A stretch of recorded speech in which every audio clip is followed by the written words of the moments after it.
আমার চুল আঁচড়ানোর সময় ছেলে বলল, মা, তোমার চুলে আমি হারিয়ে যেতে চাই। সকালে আয়নার সামনে চুল আঁচড়াচ্ছিলাম। ছেলে পেছন থেকে এসে বলল, মা, আমি তোমার চুল আঁচড়ে দেব। আমি বললাম, না, আমি পারব। সে বলল, প্লিজ মা, একবার। আমি তার হাতে চিরুনি দিলাম।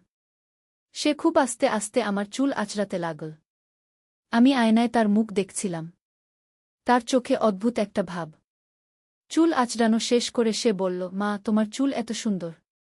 আমি এর মধ্যে হারিয়ে যেতে চাই। আমি অবাক হয়ে বললাম, মানে? সে আমার চুলে হাত বুলিয়ে বলল, মা, আমি চাই রাতে তোমার চুলের মধ্যে মুখ লুকিয়ে রাখতে। তোমার চুলের গন্ধে আমি মাতাল হয়ে যাই। আমি তাকে থামিয়ে দিয়ে বললাম, কি বলছিস? সে আমার কাঁধে হাত রেখে বলল, মা, আমি তোমাকে ভালোবাসি। তোমার সবকিছু আমার কাছে সুন্দর। আমি চাই তুমি আমার স্ত্রী হয়ে যাও। আয়নায় আমি তার চোখের দৃষ্টি দেখে কাঁপতে লাগলাম। সে আরও বলল, মা, আমি প্রতিদিন তোমার চুল আঁচড়ে দেব। তোমার সব যত্ন নেব। তুমি কি আমাকে তোমার স্বামী হিসেবে গ্রহণ করবে? আমি আয়না থেকে মুখ সরিয়ে নিলাম। মনে হচ্ছিল আমার নিজের ছেলেকে চিনতে পারছি না। এই গল্পটি সম্পূর্ণ শুনলে আপনাদের পানি অটোমেটিক বের হয়ে যাবে, সো যত দ্রুত সম্ভব হাতের কাছে টিস্যু নিয়ে বসে পড়ুন। বিছানার চাদর যেন নষ্ট না হয় সেটা সম্পূর্ণ খেয়াল রাখার অনুরোধ জানিয়ে গল্পটি এখন শুরু করব। তার আগে সর্বশেষ অনুরোধ, দয়া করে এমন পানি বের করার গল্প নিয়মিত শুনতে আমাদের চ্যানেলটি সকলেই সাবস্ক্রাইব করুন। ধন্যবাদ। হ্যালো বন্ধুরা, আমার নাম মীরা খান। আমার বয়স ৩৯ বছর। আমার স্বামীর নাম রাহুল খান, বয়স ৪২ বছর। আমাদের ২ সন্তান, রিয়াদ আর তানিয়া। রিয়াদ ১৮ বছর বয়সী, কলেজে পড়ে। তানিয়া ১১ বছর বয়সী, স্কুলে যায়। আমি অবাক হয়ে রিয়াদের দিকে তাকিয়ে থাকলাম। তার কথাগুলো যেন আমার মাথায় ঘুরপাক খাচ্ছিল। রিয়াদ আমার একমাত্র পুত্র সন্তান। তাকে আমি কত ভালোবাসি। কিন্তু তার এই অদ্ভুত আচরণ আমাকে ভাবিয়ে তুলল। রিয়াদ, তুই কি বলছিস? আমি তো তোর মা। আমি কাঁপা কাঁপা গলায় বললাম। রিয়াদ আমার চোখের দিকে তাকিয়ে বলল, মা, আমি জানি তুমি আমার মা। কিন্তু আমার মনে হয় তুমি শুধু আমার মা নও। তুমি আরও অনেক কিছু। আমি তার মাথায় হাত বুলিয়ে বললাম, কি মানে? তোর কি হয়েছে? রিয়াদ আমার হাত ধরে বলল, মা, আমি গত রাতে একটা স্বপ্ন দেখেছি। সেই স্বপ্নে আমি দেখলাম তুমি আমার সাথে বিয়ে করেছ। আমরা দুজনে একসাথে বাস করছি। তুমি আমার স্ত্রী। আমার গলা শুকিয়ে গেল। আমি বললাম, রিয়াদ, এটা তো স্বপ্ন। স্বপ্নের কোনো মানে হয় না। তুই আমার ছেলে, আমি তোর মা। এর চেয়ে বেশি কিছু নয়। রিয়াদ আমার ২ হাত ধরে বলল, মা, কিন্তু সেই স্বপ্নটা এত সুন্দর ছিল। আমি চাই সেটা সত্যি হোক। তুমি আমার সব কিছু। আমি তোমাকে ছাড়া বাঁচতে পারব না। আমি তার হাত ছাড়িয়ে নিয়ে বললাম, রিয়াদ, তুই এমন কথা বলিস কেন? তোর বাবা আছে, তোর বোন আছে। আমরা সবাই একসাথে একটা সুখী পরিবার। রিয়াদ মাথা নাড়ল, না মা, আমি চাই না এই পরিবার। আমি শুধু তোমাকে চাই। তুমি আমার হয়ে যাও। আমরা দুজনে অন্য কোথাও চলে যাই। আমার পুরো শরীর কাঁপতে লাগল।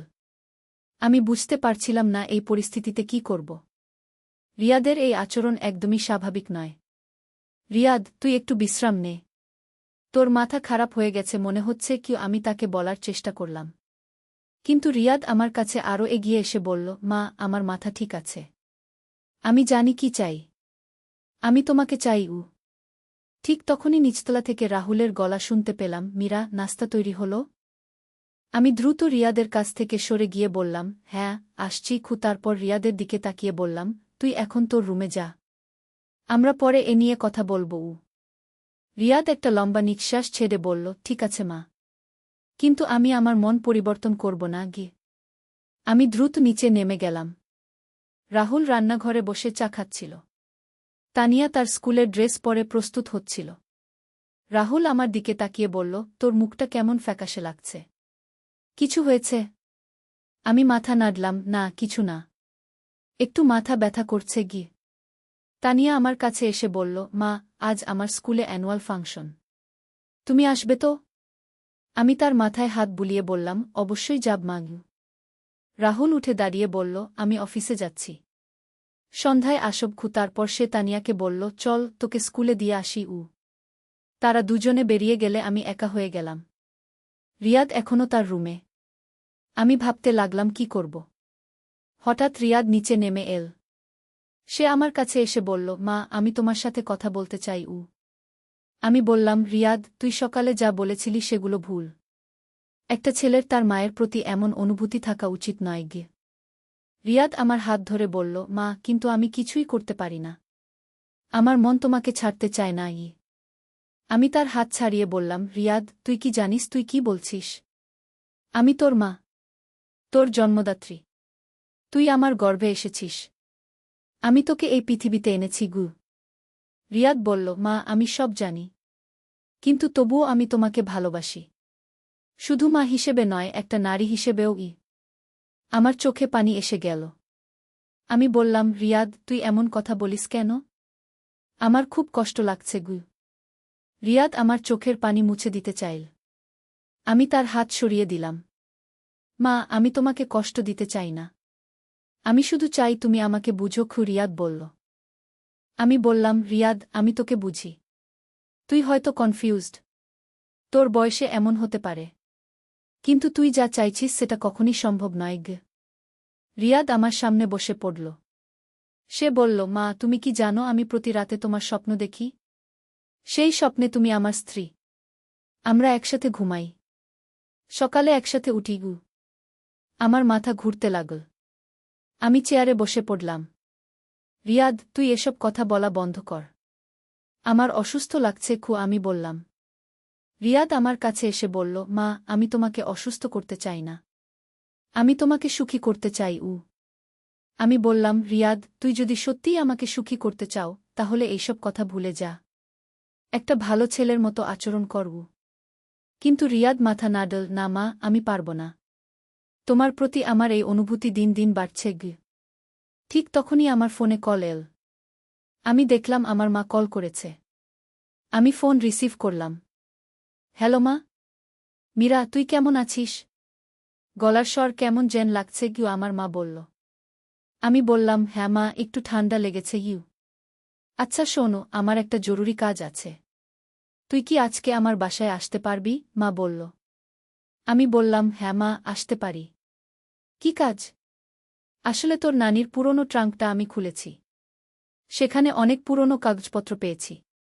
তোর দেখা দরকার। কি মা বলল। আমি বললাম, ঠিক আছে মা, আমি আসছি গু।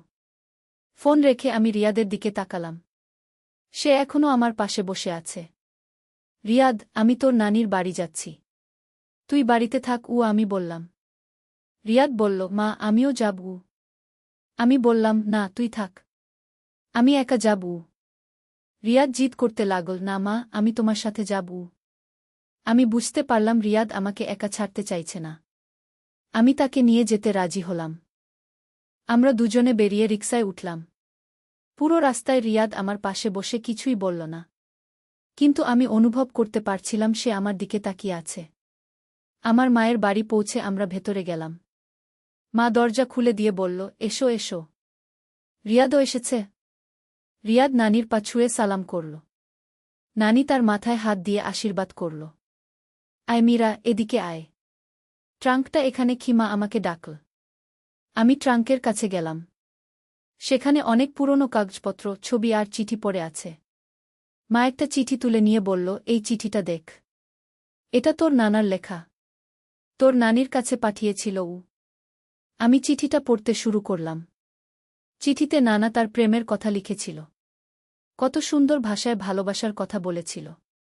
রিয়াদ আমার পাশে এসে দাঁড়াল। সেও চিঠিটা পড়তে লাগল। নানি, নানার চিঠি কত সুন্দর। রিয়াদ বলল। নানি হেসে বলল, হ্যাঁ রে, তোর নানা খুব রোমান্টিক ছিল। এমন চিঠি লিখতে পারত ও। আমি আরও কিছু চিঠি পড়তে লাগলাম। সব চিঠিই প্রেমের। নানা কত সুন্দর করে তার ভালোবাসার কথা প্রকাশ করেছিল। হঠাৎ রিয়াদ আমার কানের কাছে এসে ফিসফিস করে বলল, মা, আমিও তোমার জন্য এমন চিঠি লিখব। আমি চমকে উঠলাম। নানি আর মা আমাদের দেখছিল না। তারা অন্য কাগজপত্র নিয়ে ব্যস্ত ছিল। আমি রিয়াদের দিকে কড়া চোখে তাকালাম। সে কিছুই না দেখার ভান করল। কিছুক্ষণ পর আমরা বাড়ি ফিরলাম। পুরো রাস্তায় আমি চুপচাপ ছিলাম।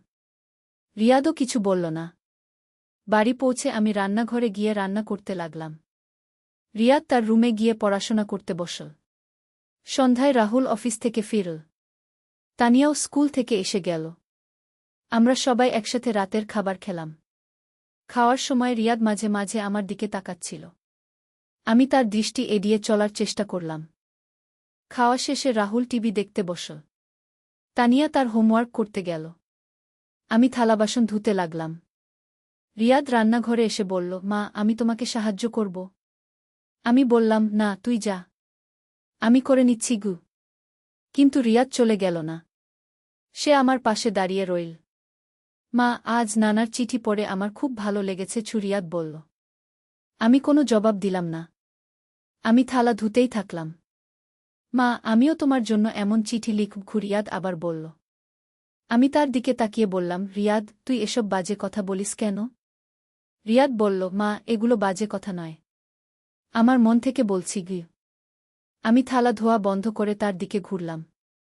রিয়াদ, তুই কি পাগল হয়ে গেছিস? আমি তোর মা। তুই কিভাবে তোর মায়ের জন্য প্রেমের চিঠি লিখবি? আমি রাগ করে বললাম।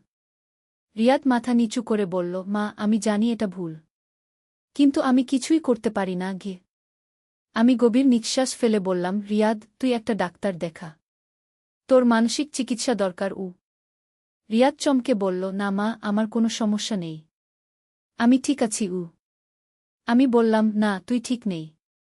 একটা ছেলের তার মায়ের প্রতি এমন অনুভূতি থাকা স্বাভাবিক নয় গে। রিয়াদ আমার হাত ধরার চেষ্টা করল। আমি তার হাত সরিয়ে দিলাম। মা, প্লিজ আমাকে বুঝার চেষ্টা কর। রিয়াদ অনুনয় করল। আমি কড়া স্বরে বললাম, রিয়াদ, আমি যা বুঝার বুঝেছি। তোর চিকিৎসা দরকার। রিয়াদ দুঃখিত মুখে তার রুমে চলে গেল। রাতে আমি বিছানায় শুয়ে ভাবতে লাগলাম, রিয়াদের এই আচরণের পেছনে কি কারণ থাকতে পারে? সে কি সত্যিই মানসিকভাবে অসুস্থ? রাহুল আমার পাশে ঘুমিয়ে আছে। আমি তাকে এই বিষয়ে কিছু বলব কিনা ভাবছিলাম। কিন্তু কিভাবে বলবো? কি বলবো? আমি সারা রাত ঘুমাতে পারলাম না। বারবার রিয়াদের কথাগুলো মনে পড়ছিল। পরদিন সকালে আমি উঠে দেখি রিয়াদ আমার রুমের দরজার সামনে দাঁড়িয়ে আছে। রিয়াদ, তুই এখানে কেন? আমি জিজ্ঞেস করলাম। রিয়াদ বলল, মা, আমি তোমার জন্য অপেক্ষা করছিলাম গে। আমি বললাম, কিসের জন্য? রিয়াদ একটা চিঠি আমার হাতে দিল। মা, এই চিঠিটা তোমার জন্য লিখেছি, রিয়াদ বলল। আমি চিঠিটা না নিয়ে বললাম, রিয়াদ, আমি তোর চিঠি পড়ব না। তুই এটা ছিঁড়ে ফেলগ। রিয়াদ বলল, না মা, একবার পড়ে দেখ। আমি খুব মন দিয়ে লিখেছি গু। আমি তার হাত থেকে চিঠিটা নিয়ে ছিঁড়ে ফেললাম। রিয়াদ, আমি আর এইসব সহ্য করব না। তুই আজকেই একটা ডাক্তার দেখাবি গিয়ে, আমি রাগ করে বললাম। রিয়াদের চোখে পানি এসে গেল। সে বলল, মা, তুমি আমার চিঠি ছিঁড়ে ফেললে? আমি বললাম, হ্যাঁ, ছিঁড়ে ফেলেছি। আর এরকম কোনো চিঠি লিখবি না গি। রিয়াদ কাঁদতে কাঁদতে তার রুমে চলে গেল। আমি নিচে গিয়ে রাহুলকে সব কথা বললাম। রাহুল প্রথমে বিশ্বাস করতে পারল না। তুই কি বলছিস মীরা? রিয়াদ এমন কথা বলেছে? রাহুল অবাক হয়ে বলল। আমি বললাম, হ্যাঁ, আমি কি মিথ্যে বলবো? সে আমার সাথে বিয়ে করতে চায়। রাহুল রাগে লাল হয়ে গেল। আমি তাকে এখনই বলি। আমি তাকে থামালাম, না, তুমি রাগ করো না। সে হয়তো অসুস্থ। আমাদের তাকে চিকিৎসার ব্যবস্থা করতে হবে। রাহুল বলল, ঠিক আছে, আমি একটা মনোরোগ বিশেষজ্ঞর কাছে নিয়ে যাব। কিন্তু যখন আমরা রিয়াদকে ডাক্তার দেখানোর কথা বললাম, সে রাজি হল না। আমার কোনো অসুখ নেই। আমি ডাক্তার দেখাব না। রিয়াদ জেদ করল। রাহুল তাকে বোঝানোর চেষ্টা করল, রিয়াদ, তুই যা বলছিস সেটা স্বাভাবিক নয়। তোর চিকিৎসা দরকার। রিয়াদ বলল, বাবা, আমি ভালোবাসি মাকে। এতে অসুখের কি আছে? রাহুল রেগে গিয়ে বলল, এটা ভালোবাসা নয়, এটা অসুস্থতা। একটা ছেলে তার মায়ের প্রতি এমন অনুভূতি রাখতে পারে না গি। রিয়াদ বলল, আমি পারি। আমি মাকে ভালোবাসি। রাহুল তাকে থাপ্পড় মারল। রিয়াদ কাঁদতে শুরু করল। তুই আর এইসব বাজে কথা বলবি না, না হলে আমি তোকে বাড়ি থেকে বের করে দেব। রাহুল হুমকি দিল। রিয়াদ তার রুমে চলে গেল। কয়েকদিন রিয়াদ আমার সাথে কথা বলল না। সে চুপচাপ থাকত। কিন্তু আমি দেখতাম সে আমার দিকে তাকিয়ে থাকে। একদিন রাতে আমি হঠাৎ জেগে উঠলাম। দেখি রিয়াদ আমার বিছানার পাশে দাঁড়িয়ে আছে। রিয়াদ, তুই এখানে কেন? আমি ফিসফিস করে জিজ্ঞেস করলাম। রিয়াদ বলল, মা আমি তোমাকে দেখছিলাম গি। আমি বললাম, তুই পাগল হয়ে গেছিস। চলে যা তোর রুমে গু। রিয়াদ বলল, মা আমি তোমার পাশে শুতে চাই। আমি রাহুলকে ডাকতে যাচ্ছিলাম, কিন্তু রিয়াদ আমার মুখে হাত দিয়ে দিল। মা প্লিজ বাবাকে ডেকো না। আমি চলে যাচ্ছি রিয়াদ বলল। সে চলে গেল। আমি সারা রাত ঘুমাতে পারলাম না। পরদিন সকালে আমি রাহুলকে সব বললাম। রাহুল খুব রেগে গেল। আমি রিয়াদকে হোস্টেলে পাঠিয়ে দেব রাহুল বলল। আমি বললাম, না, তার আগে একবার চিকিৎসার চেষ্টা করি। আমরা জোর করে রিয়াদকে একজন মনোচিকিৎসকের কাছে নিয়ে গেলাম। ডাক্তার তার সাথে অনেকক্ষণ কথা বলল। ডাক্তার আমাদের বলল, রিয়াদের একটা মানসিক সমস্যা আছে। এটাকে ইডিপাস কমপ্লেক্স বলে। কিছু ছেলেদের মায়ের প্রতি এমন অনুভূতি তৈরি হয়। আমি জিজ্ঞেস করলাম, এর চিকিৎসা আছে? ডাক্তার বলল, হ্যাঁ, কাউন্সেলিং আর ওষুধের মাধ্যমে এটা ভালো হতে পারে, তবে সময় লাগবে।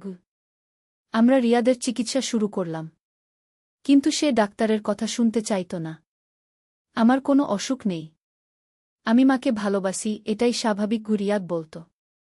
ধীরে ধীরে পরিস্থিতি আরও খারাপ হতে লাগল। রিয়াদ আমার পেছনে পেছনে ঘুরত। আমি কোথাও গেলে সেও যেত। একদিন আমি বাজারে গিয়েছি। ফিরে এসে দেখি রিয়াদ আমার শাড়ি নিয়ে শুকছে। রিয়াদ, তুই কি করছিস? আমি জিজ্ঞেস করলাম। রিয়াদ লজ্জা পেয়ে বলল, মা আমি তোমার গন্ধ নিচ্ছিলাম। আমার গা গুলিয়ে উঠল। তুই সত্যিই পাগল হয়ে গেছিস গো। রিয়াদ বলল, মা আমি তোমার সব কিছু ভালোবাসি। তোমার গন্ধ, তোমার চুল, তোমার সব কিছু। আমি তার হাত থেকে শাড়ি কেড়ে নিলাম। রিয়াদ, তুই আর এসব করবি না। আমি তোর বাবাকে বলব। আমি হুমকি দিলাম। রিয়াদ আমার পা জড়িয়ে ধরল। মা প্লিজ বাবাকে বলো না। আমি আর করব না। আমি তাকে ছাড়িয়ে দিলাম। কিছুদিন পর আমি লক্ষ্য করলাম রিয়াদ আমার ব্যক্তিগত জিনিসপত্র চুরি করছে। আমার ব্লাউজ, অন্তর্বাস, এমনকি আমার ব্যবহৃত রুমাল পর্যন্ত। আমি তার রুমে গিয়ে দেখলাম সে আমার জিনিসগুলো একটা বাক্সে রেখেছে।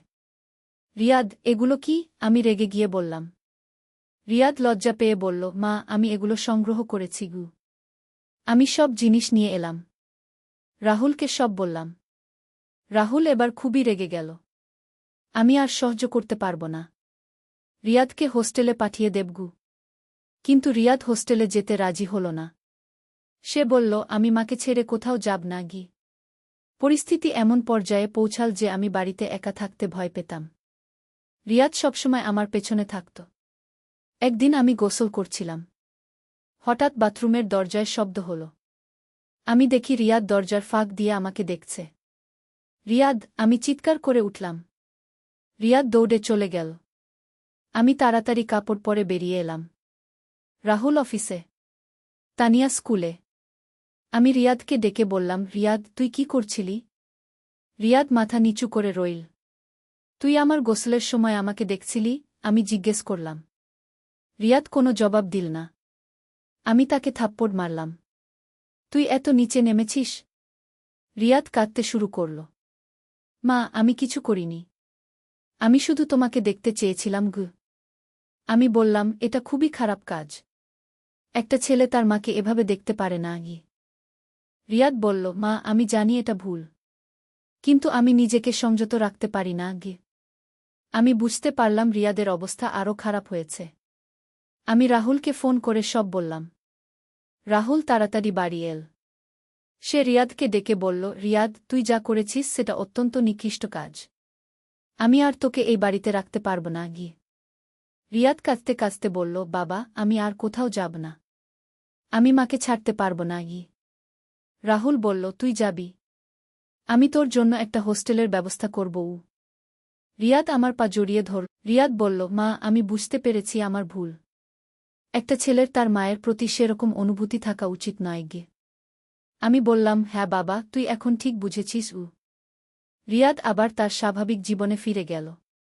কলেজে যেতে লাগল। বন্ধুদের সাথে মিশতে লাগল। কিন্তু আমি লক্ষ্য করলাম মাঝে মাঝে সে চুপচাপ থাকে। কিভাবে কে জানে। একদিন সে আমার কাছে এসে বলল, মা আমি বিয়ে করতে চাই। আমি খুশি হয়ে বললাম, সত্যি? কোনো মেয়ে পছন্দ হয়েছে? রিয়াদ বলল, হ্যাঁ, তার নাম সুমি। আমার কলেজের সহপাঠীগু। আমি বললাম, তাহলে তো ভালো কথা। আমরা তার বাবা মায়ের সাথে কথা বলবো। রিয়াদ বলল, মা তুমি সুমিকে দেখবে? আমি বললাম, অবশ্যই দেখব। কয়েকদিন পর রিয়াদ সুমিকে বাড়িতে নিয়ে এল। সুমি খুবই সুন্দর একটা মেয়ে, ভালো পড়াশোনা করে। আমি তার সাথে কথা বলে খুশি হলাম। রিয়াদের জন্য তুমি পারফেক্ট। সুমি লজ্জা পেয়ে বলল, আন্টি, রিয়াদ খুব ভালো ছেলে, আমি তাকে ভালোবাসি। আমি বললাম, আমিও তোমাকে পছন্দ করেছি। আমরা দুই পরিবারের সাথে কথা বলে রিয়াদ আর সুমির বিয়ে ঠিক করলাম। বিয়ের প্রস্তুতি শুরু হল। রিয়াদ খুবই খুশি। বিয়ের দিন রিয়াদকে দেখে আমার খুব ভালো লাগল। সে এখন সম্পূর্ণ সুস্থ। বিয়ের পর রিয়াদ সুমিকে নিয়ে আলাদা ফ্ল্যাটে থাকতে শুরু করল। কিছুদিন পর সুমি আমার কাছে এল। আন্টি, আমার একটা কথা বলার ছিল। আমি বললাম, কি কথা? সুমি বলল, রিয়াদ মাঝে মাঝে স্বপ্নে কথা বলে। আপনার নাম নেগু। আমার মনটা খারাপ হয়ে গেল। কি ধরনের কথা বলে?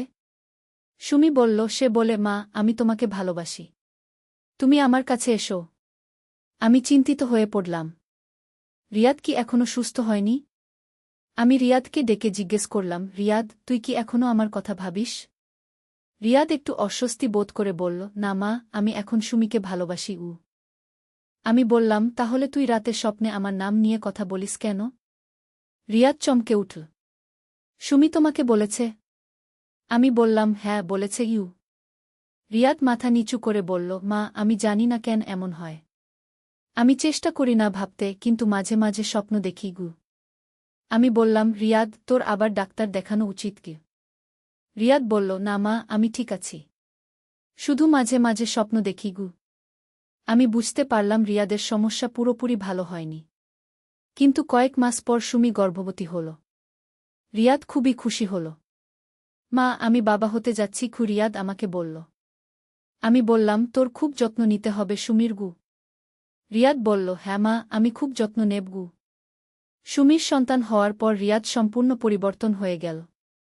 সে এখন তার স্ত্রী আর সন্তানকে নিয়ে ব্যস্ত। আমার প্রতি তার সেই অদ্ভুত অনুভূতি এখন আর নেই। একদিন রিয়াদ আমার কাছে এসে বলল, মা, আমি তোমার কাছে ক্ষমা চাই। আগে আমি যা করেছিলাম সেটা খুবই ভুল ছিল। আমি তার মাথায় হাত রেখে বললাম, সেসব ভুলে যা। তুই এখন একজন ভালো স্বামী আর বাবা। রিয়াদ বলল, মা, আমি এখন বুঝতে পারি একজন মা মানে কি। মা হচ্ছে সবচেয়ে পবিত্র সম্পর্ক। আমি হেসে বললাম, হ্যাঁ বাবা, ঠিক বলেছিস। এভাবেই আমাদের পরিবারে আবার শান্তি ফিরে এল। রিয়াদ এখন একজন সুস্থ স্বাভাবিক মানুষ। কিন্তু এই ঘটনা আমাকে শিখিয়েছে যে পারিবারিক সম্পর্কের ক্ষেত্রে সতর্ক থাকা কত জরুরি। যদি সময়মতো রিয়াদের চিকিৎসা না করাতাম তাহলে কি হতো কে জানে। আজ রিয়াদের ছোট্ট মেয়ে আমার কোলে খেলে। আমি তাকে দেখে ভাবি, জীবনে কত রকম পরীক্ষা আসে, কিন্তু সব পরীক্ষাতেই উত্তীর্ণ হতে পারলে পরিবার আরও শক্তিশালী হয়। রিয়াদ এখন তার কাজে মনোযোগী। সুমিকে খুব ভালোবাসে। তাদের সংসার খুবই সুখের। মাঝে মাঝে আমি ভাবি রিয়াদের সেই কঠিন সময়ের কথা, কিন্তু সেসব এখন অতীত। এই গল্পের মাধ্যমে আমি বুঝতে পেরেছি যে পরিবারের কোনো সদস্যের মানসিক সমস্যা হলে সেটাকে লুকিয়ে রাখা উচিত নয়, বরং দ্রুত চিকিৎসার ব্যবস্থা করা উচিত। রিয়াদের মতো সমস্যা অনেক ছেলেরই হতে পারে, কিন্তু সঠিক চিকিৎসায় এর সমাধান সম্ভব। আমি আমার অভিজ্ঞতা থেকে বলতে পারি যে কোনো সমস্যার সমাধান আছে, শুধু ধৈর্য আর সঠিক চিকিৎসার দরকার। রিয়াদ এখন একজন আদর্শ ছেলে। তার অতীত এখন শুধু একটা দুঃস্বপ্ন মাত্র। আর আমি এখন একজন গর্বিত মা আর দাদি। আমার পরিবার সুখী আর শান্তিতে আছে। এভাবেই আমাদের সেই কঠিন সময় কেটে গেছে। জীবনে এমন অনেক ঝড় আসে, কিন্তু ধৈর্য আর ভালোবাসা দিয়ে সব সমস্যার সমাধান করা যায়। কিন্তু আমার গল্প এখানেই শেষ নয়। কয়েক বছর পর আমাদের জীবনে আরেকটি অভাবনীয় ঘটনা ঘটল। একদিন আমি বাজার থেকে ফিরে দেখি তানিয়া খুবই অস্থির। তার মুখে ভয়ের ছাপ। কি হয়েছে তানিয়া? আমি জিজ্ঞেস করলাম। তানিয়া কাপা গলায় বলল, মা, আমি কলেজ থেকে ফেরার সময় একটা অদ্ভুত ঘটনা দেখেছি। আমি বললাম, কি ঘটনা? তানিয়া বলল, মা, রাস্তায় একজন লোক আমাকে ফলো করছিল। সে আমার নাম জানত, আমার স্কুলের নামও জানত। আমার মনে ভয় জেগে উঠল। তুই তাকে চিনিস? তানিয়া মাথা নাড়ল, না মা, আমি তাকে চিনি না। কিন্তু সে আমাকে চেনে গিয়ে।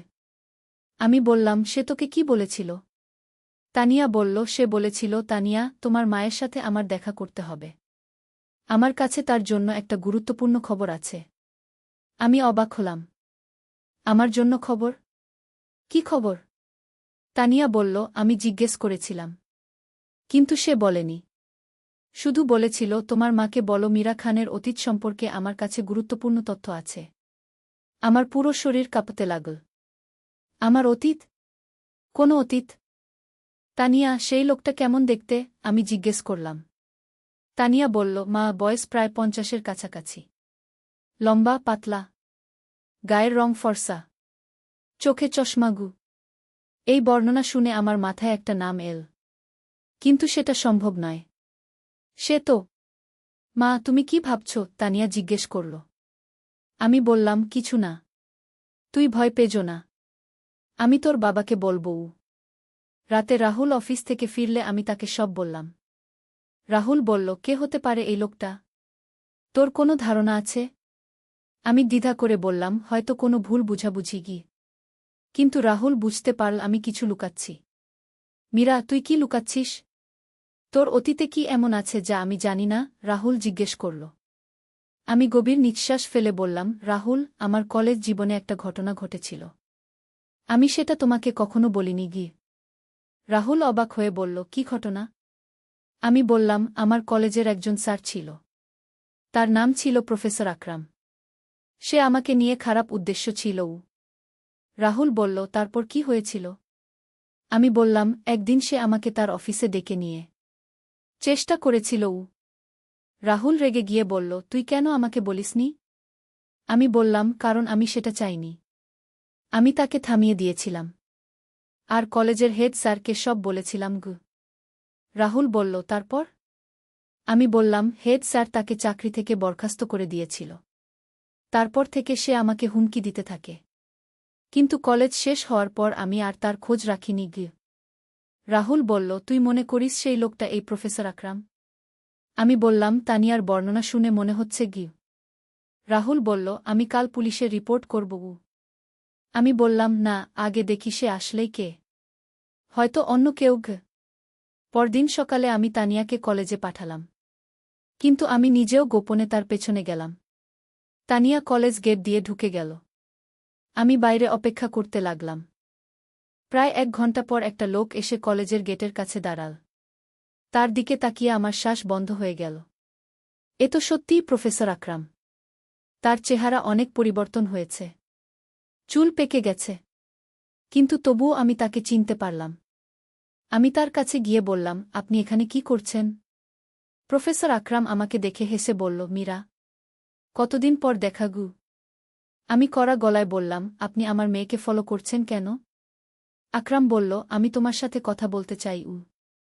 আমি বললাম, আমাদের মধ্যে কোনো কথা নেই। আপনি চলে যান। আকরাম বলল, মীরা, তুমি আমার জীবনটা শেষ করে দিয়েছিলে। আমি তোমার কাছ থেকে বদলা নেব। আমার ভয় লাগতে লাগল। আপনি কি চান? আকরাম বলল, আমি চাই তুমি সবার সামনে স্বীকার করো যে তুমি আমার বিরুদ্ধে মিথ্যা অভিযোগ করেছিলে। আমি বললাম, আমি মিথ্যা কিছু বলিনি। আপনি সত্যিই আমার সাথে খারাপ কিছু করার চেষ্টা করেছিলেন। আকরাম রেগে গিয়ে বলল, মিথ্যেবাদী। তোর জন্য আমার চাকরি গেল। আমার সংসার ভেঙে গেল। আমি বললাম, সেটা আপনার নিজের দোষ। আকরাম বলল, মীরা, যদি তুমি স্বীকার না করো তাহলে আমি তোর মেয়েকে আমি তার কথা শেষ হওয়ার আগেই চিৎকার করে বললাম, আপনি আমার মেয়েকে স্পর্শ করার সাহস পাবেন না। আশেপাশের মানুষজন আমাদের দিকে তাকাতে লাগল। আকরাম তাড়াতাড়ি চলে গেল। আমি কাঁপতে কাঁপতে বাড়ি ফিরলাম। রাহুলকে সব বললাম। রাহুল বলল, এবার আমি পুলিশে রিপোর্ট করব। আমরা থানায় গিয়ে আকরামের বিরুদ্ধে অভিযোগ দায়ের করলাম। পুলিশ তাকে খোঁজ করতে লাগল। কিন্তু সে যেন হাওয়ায় মিলিয়ে গেল। কয়েকদিন পর তানিয়া কলেজ থেকে ফিরে বলল, মা, সেই লোকটা আজ আমাকে একটা চিঠি দিয়েছে। আমি চিঠিটা নিয়ে পড়লাম। সেখানে লেখা ছিল, মীরা, তুমি যদি 3 দিনের মধ্যে স্বীকার না করো যে তুমি আমার বিরুদ্ধে মিথ্যা অভিযোগ করেছিলে, তাহলে তোর মেয়ের কি হবে তা তুমি জানো না। আমার হাত কাঁপতে লাগল। এই লোক আমার মেয়েকে নিয়ে হুমকি দিচ্ছে। আমি তাড়াতাড়ি পুলিশে গিয়ে চিঠিটা দেখালাম। পুলিশ অফিসার বলল, আমরা তার খোঁজ করছি। আপনি চিন্তা করবেন না। আপনার মেয়ের জন্য নিরাপত্তার ব্যবস্থা করব। পুলিশ তানিয়ার কলেজে নিরাপত্তার ব্যবস্থা করল। আমাদের বাড়িতেও পাহারার ব্যবস্থা করা হল। কিন্তু আকরাম খুবই চালাক। সে কোনো চিহ্ন রাখল না। একদিন রাতে আমি ঘুমিয়েছিলাম। হঠাৎ টেলিফোনের শব্দে জেগে উঠলাম। ফোন তুলে শুনলাম আকরামের গলা। মীরা, তোর সময় শেষ। আগামীকাল রাতে তুই একা পার্কে আসবি। না হলে তোর মেয়ের গু। আমি ফোন রেখে দিলাম। রাহুল জেগে উঠল। কে ফোন করেছিল? আমি সব বললাম। রাহুল বলল, আমি পুলিশকে বলব। পরদিন পুলিশের সাথে পরিকল্পনা করলাম। তারা গোপনে পার্কে থাকবে। আমি যাব, কিন্তু চারদিকে পুলিশের লোক থাকবে। রাতে আমি পার্কে গেলাম। আকরাম এল। মীরা, তুই এসেছিস? আকরাম বলল। আমি বললাম, আপনি আমার কাছে কি চান? আকরাম বলল, আমি চাই তুই স্বীকার করিস যে তুই আমার বিরুদ্ধে মিথ্যা অভিযোগ করেছিলি। আমি বললাম, আমি মিথ্যা কিছু বলিনি। আকরাম রেগে গিয়ে একটা ছুরি বের করল। তাহলে মরে যা। সে আমার দিকে এগিয়ে এল। ঠিক তখনই পুলিশ এসে তাকে ধরে ফেল। আকরাম চিৎকার করে বলল, ছাড়ো আমাকে। আমি এই মেয়ের সাথে হিসাব মিটিয়ে নেব। পুলিশ তাকে গ্রেফতার করল। কোর্টে মামলা চল। আকরামকে 10 বছরের জেল হল। এভাবে আমাদের জীবনে আরেকটি সংকট শেষ হল। তানিয়া এখন নিরাপদ। আমিও নিশ্চিন্ত। কিন্তু এই ঘটনা আমাকে শিখিয়েছে যে অতীতের ভুলগুলো কখনো কখনো বর্তমানে ফিরে আসে। আমি রিয়াদকে সব বললাম। সেও খুব রেগে গেল। মা, তুমি আমাকে বলনি কেন? আমি তাকে দেখিয়ে দিতাম। রিয়াদ বলল। আমি বললাম, তুই এখন একজন বিবাহিত মানুষ। তোর সংসারের দায়িত্ব আছে। রিয়াদ বলল, মা, তুমি আমার মা। তোমার বিপদে আমি সবসময় পাশে থাকব। এই কথা শুনে আমার চোখে পানি এসে গেল। রিয়াদ এখন সত্যিই একজন ভালো ছেলে। এভাবে আমাদের পরিবারে শান্তি ফিরে এল। তানিয়াও এখন নিশ্চিন্তে কলেজে যেতে পারে। আজ আমি পেছনে ফিরে তাকিয়ে দেখি কত রকমের সমস্যার মুখোমুখি হয়েছি। রিয়াদের মানসিক সমস্যা, তারপর আকরামের হুমকি। কিন্তু প্রতিটি সমস্যার সমাধান হয়েছে। আমি বুঝেছি যে জীবনে যত বড় সমস্যাই আসুক, ধৈর্য আর সাহস রাখলে সব কিছুর সমাধান হয়। আমার পরিবার এখন সুখে আছে। রিয়াদ একজন ভালো বাবা হয়েছে। তানিয়া পড়াশোনায় মনোযোগী। আর আমি একজন সন্তুষ্ট মা। জীবনে অনেক ঝড়ঝঞ্ঝা এল, কিন্তু আমরা সবাই মিলে সেগুলো মোকাবেলা করেছি। এখন আমাদের বাড়িতে শুধু হাসি আর আনন্দ। এই গল্পের মাধ্যমে আমি যা বুঝেছি তা হল, পারিবারিক বন্ধন সবচেয়ে শক্তিশালী। যখন পরিবারের সবাই একসাথে থাকে তখন কোনো সমস্যাই বড় নয়। রিয়াদের সমস্যাও আমরা মিলে সমাধান করেছি। আকরামের হুমকিও আমরা একসাথে মোকাবেলা করেছি। আজ আমার নাতনি আমার কোলে খেলে। আমি তাকে দেখে ভবিষ্যতের স্বপ্ন দেখি। আমি চাই সে একটা সুন্দর জীবন পাক, যেখানে থাকবে শুধু ভালোবাসা আর শান্তি। এভাবেই আমার এই দীর্ঘ গল্পের সমাপ্তি। একটি পরিবারের সংগ্রামের গল্প, যেখানে ছিল সমস্যা কিন্তু ছিল সমাধানও। জীবনে যত বড় বিপদই আসুক, পরিবারের ভালোবাসা আর একতা দিয়ে সব কিছু জয় করা যায়। এটাই আমার জীবনের শিক্ষা।